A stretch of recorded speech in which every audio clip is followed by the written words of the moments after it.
I think I got my Halloween costume for next year.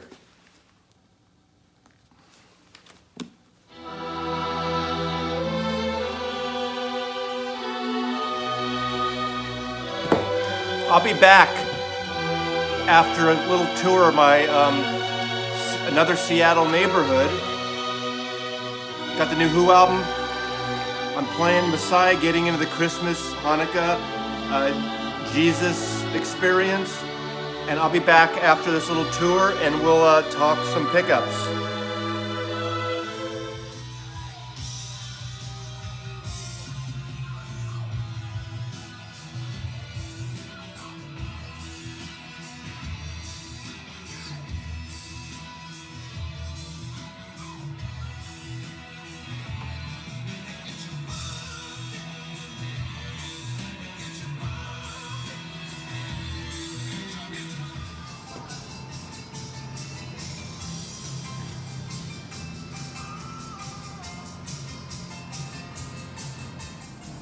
Okay, the great club Numos, all varieties of music with Barboza connected to it, so a double club situation.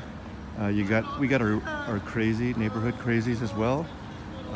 The infamous Comet Tavern, as seen in the movie Swingers, I think, right? Swingers, Singers.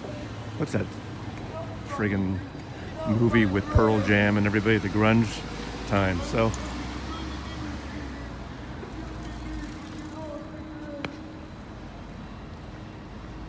And then Lost Lake. If you want a good Greasy Spoon diner breakfast thing, Lost Lake is a great place. There's a bar side and then the diner side.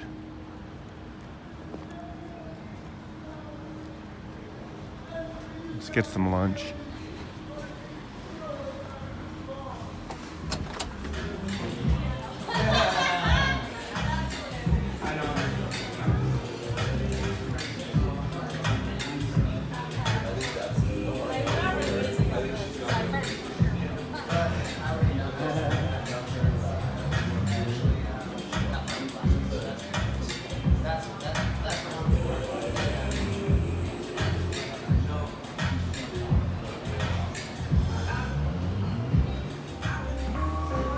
So Lost Lake, you walk into the next room, you got a little fire area, is more the diner, the daylight part of it.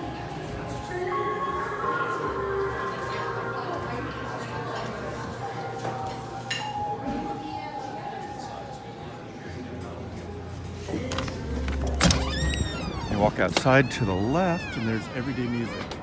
So record stores galore, and you have to go to the great Elliott Bay bookstore right here. Beautiful, big, gigantic bookstore, and Oddfellows for lunch next to it if you want another spot.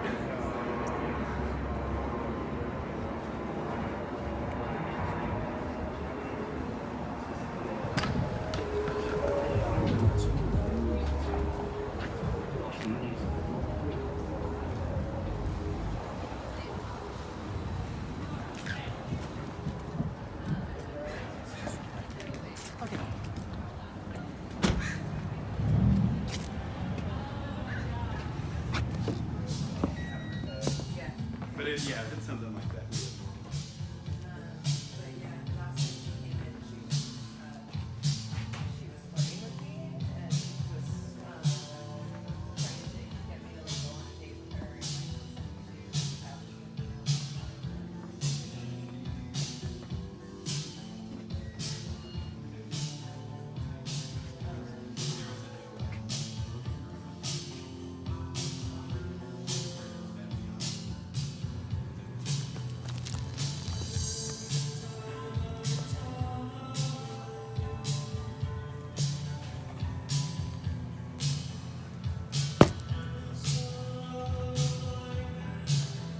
So I have no idea why the statue is just in this little kind of alcove lobby area next to the music store.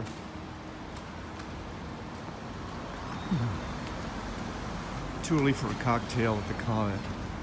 Of course, I feel snooty having a cocktail there. You have to just drink some,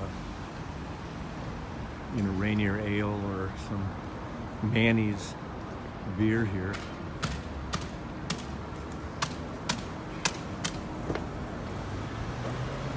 vinyl community. It's Mazzy here, and a quick one. I've been making zippity doo dah. I've been making these long-winded feature videos like Leonard Cohen, Van Morrison, Whack-A-Moles, and this is going to be extremely short. Some recent pickups. Hope you like that little tour of another one of our neighborhoods in Seattle.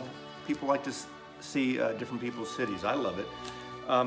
Just briefly, I picked up the new Who album yesterday. First Who album, what is it, 13 years, I think? Half a Who? Sounds like Half a Who. It sounds like a Dr. Seuss book. Half a Who.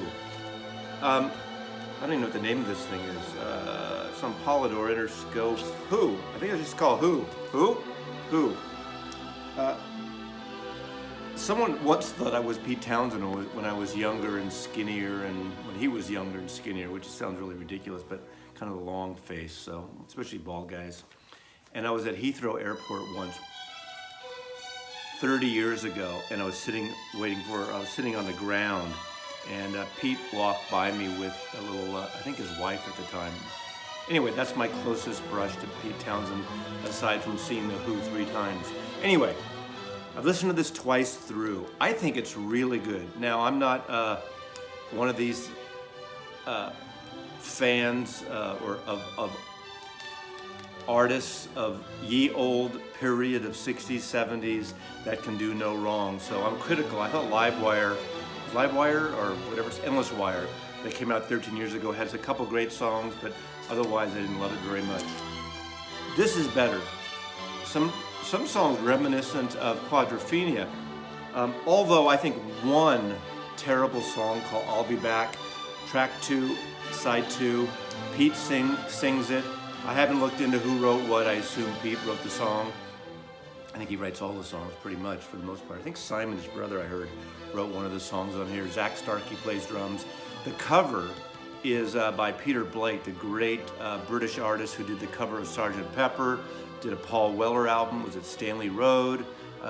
Great artist, has done a lot of album covers and a lot of constructive art. So that's kind of cool. I like that they brought in Peter Blake to do the cover. But the song I'll Be Back, and I think I posted on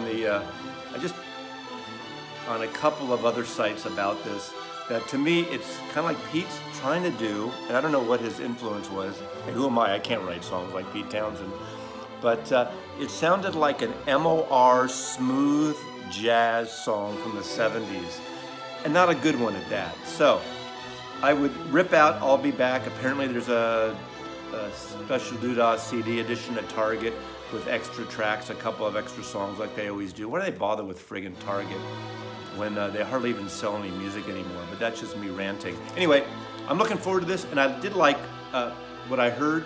Well, I heard it twice again. I like it. I don't know if I love it yet. We'll see. Give it some time. Roger Daltrey sounds great.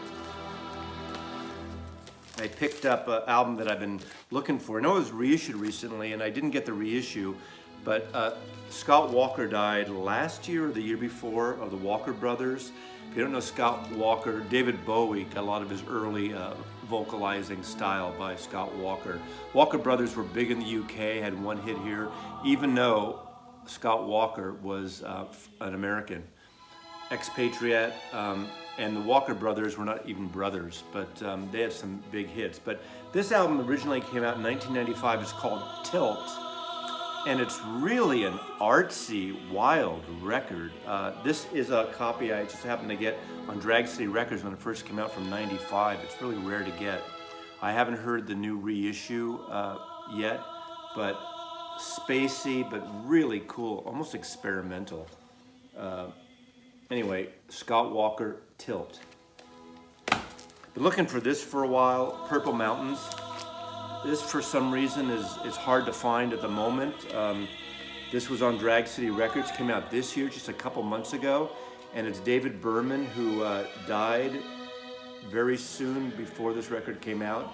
David Berman in '98 started the Silver Jews, kind of folky country indie, folky psychedelic, folky, well, you get the picture if you know the Silver Jews.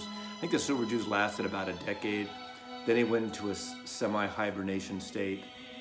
came out with this instead of Silver Jews albums put together, Purple Mountain, and really good record, really good. Again, more that folk, arty folk, indie vein, but really good. Hard to get for some reason, maybe they didn't print enough, and then he died, and so, but it'll probably be out there into the new year. But if you like that kind of stuff, I suggest Purple Mountains. I picked up this, haven't heard it. I thought it was a record store day thing, but I'm a big Nielsen fan, Harry Nielsen. This record they started recording this, I believe, in the late 70s to 80s.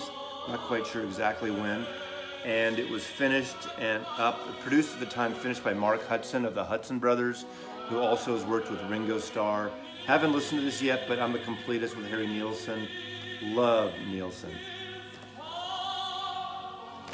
And then lastly, but not leastly, if those of you who've seen watched my big Van Morrison retrospect discography, there was 4 missing albums, and I found these. I think this is a Canadian pressing, really thin cover. Cover's a little wonky, but the record's pristine. And this is live at the Grand Opera in Belfast, Ireland. I believe that's his hometown.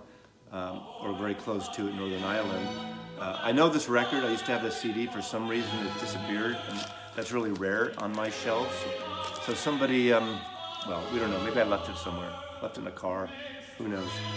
And I picked up A Sense of Wonder. I know there's a couple more still, but I found these relatively inexpensive, so I picked up to complete the Van Morrison collection. So I wish everyone happy holiday season. I'm ripping out the Christmas music. Vinyl Rundown Greg has had 2, I think he's gonna have 3 or 4 parts of Christmas records. And check that out, because I love Christmas music. It's funny, Greg mentions this too.